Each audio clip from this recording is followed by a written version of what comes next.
যারা ককটেল হামলা ও বাসে আগুন দেওয়ার চেষ্টা করবে তাদের গুলির নির্দেশ পুলিশ আইনেই আছে। তাই এটি কোনো ব্যক্তিগত নির্দেশ নয় বলে জানিয়েছেন DMP commissioner Sheikh Mohammad সাজ্জেদ Ali.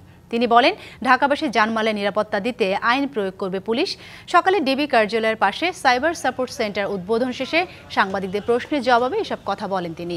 Cocktail ছুড়ে পুলিশের মনোবল ভেঙে ফেলার চেষ্টা করা হলে কঠোর হাতে দমন করার হুঁশিয়ারি দেন ডিএমপি কমিশনার। পুলিশের মনোবল বাড়াতে সবার প্রতি সহযোগিতা চান তিনি আরো বলেন, ডিবি পুলিশের সাইবার সাপোর্ট সেন্টারের মাধ্যমে পুলিশের প্রতি জনগণের আস্থা বাড়বে।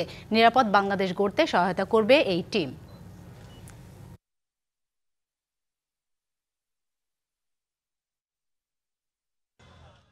আমরা আপনাদের সাথে রাস্তায় কোনো ক্লাসে কোনো সংঘাতে জড়িত হওয়ার জন্য নয়, আমরা আপনাদেরকে সেবা দিতে চাই।